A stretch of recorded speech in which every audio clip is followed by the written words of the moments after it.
Daily Bible reading, Deuteronomy chapter 17.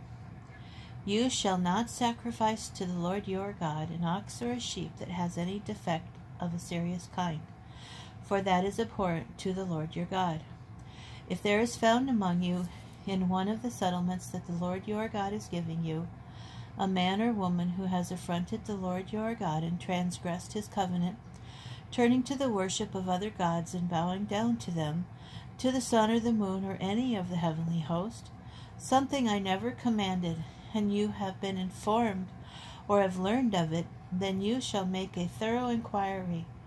If it is true, the fact is established, that abhorrent thing was perpetuated in Israel, you shall take the man or the woman who did that wicked thing out to the public place, and you shall stone them, man or woman, to death.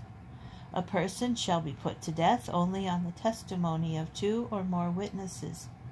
He must not be put to death on the testimony of a single witness.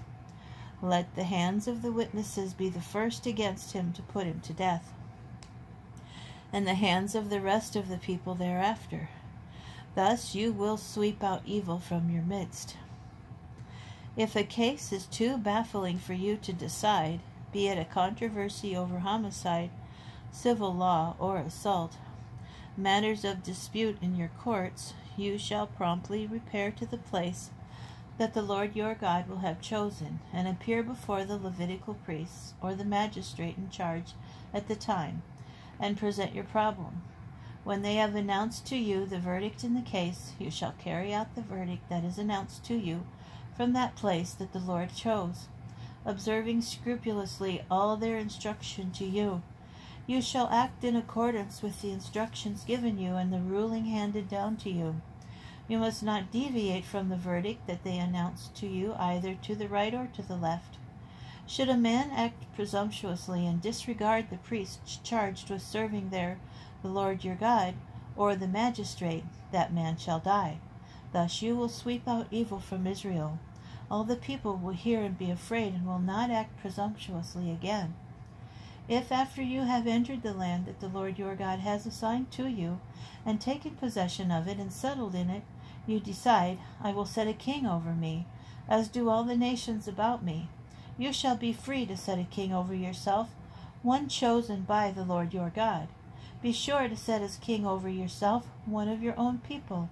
You must not set a foreigner over you, one who is not your kinsman. Moreover, he shall not keep many horses or send people back to Egypt to add to his horses. Since the Lord has warned you, you must not go back that way again. And he shall not have many wives, lest his heart go astray, nor shall he amass silver and gold to excess. When he is seated at his royal throne, he shall have a copy of his teaching written for him on a scroll by the Levitical priests.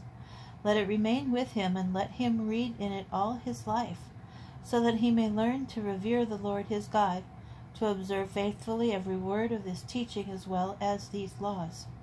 Thus he will not act haughtily toward his fellow, or deviate from the instruction to the right or to the left, to the end that he and his descendants may reign long in the midst of Israel.